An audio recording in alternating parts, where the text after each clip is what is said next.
నమస్కారం ఘంటారావన్ కి స్వాగతం. ముందుగా ప్రధాన అంశాలు. తెలంగాణ కాంగ్రెస్ ప్రజాప్రతినిధుల అత్యవసర భేటీ, రాజీనామాల ఉపసంహరణపై చర్చ, రేపటి జేఏసీలో నిర్ణయం.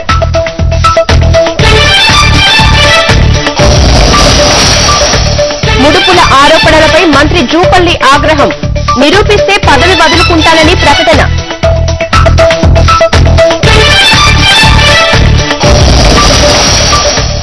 ధరల పెరుగుదలపై నిరసనకు తెదేపా సన్నద్దం, రేపు ఎల్లుండి మండల కేంద్రాల్లో ఆందోళన.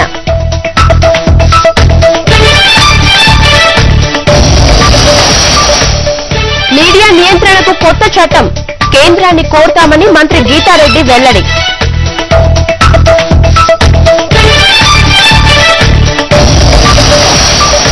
ఢాకా వన్డేలో భారత్ విజయ లక్ష్యం 248, సకిబుల్ కెప్టెన్ ఇన్నింగ్స్, సత్తా చాటిన బౌలర్లు.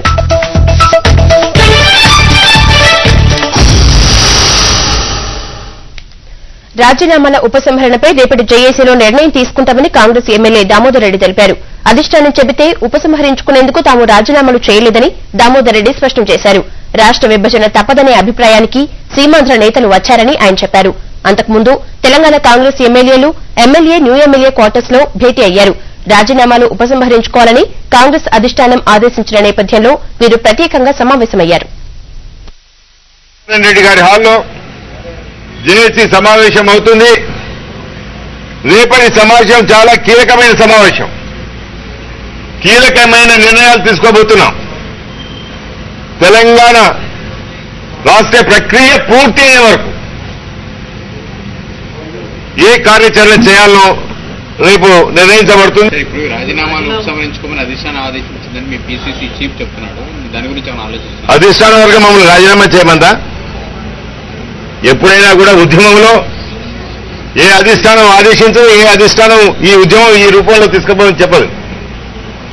పదవులను తృణప్రాయంగా వదిలిపెట్టినాం. ప్రాణాలను వదులుకుంటే కూడా సిద్ధంగా ఉన్న ఒక్కటే వారి ఎజెండా, ప్రత్యేక రాష్ట్రం తప్ప ఏ విధంగా లేదు. ప్రస్తుతం రాష్ట్రాన్ని విభజించే ప్రతిపాదన ఏదీ లేదని కేంద్ర మంత్రి పరబాక లక్ష్మి అన్నారు. రాష్ట్రంలోని అన్ని ప్రాంతాల వారి అభిప్రాయం మేరకే తెలంగాణపై నిర్ణయం ఉంటుందని ఆమె తిరుమలలో తెలిపారు.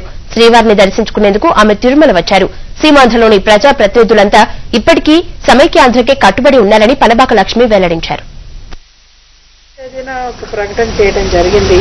దానిలో వచ్చే ఇబ్బందులు లేకపోయినప్పటికీ మన వాళ్ళు అర్థం చేసుకోవడంలో కొద్దిగా ఇదయ్యి దానివల్ల మన కోస్తా రాయలసీమ వైపు గొడవ జరగడం జరిగింది.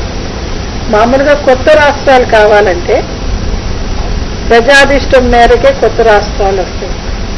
ఆ ప్రజాభిప్రాయం ఎలా తీసుకోవాలా?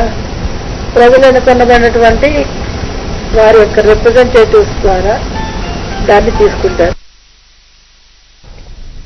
ప్రజాప్రతినిధులు దళారులతో కుమ్మక్కవడం వల్లే నిత్య అవసర వస్తువుల ధరలు ఆకాశానంటున్నాయని తెదేపా నేతలు ఆరోపించారు.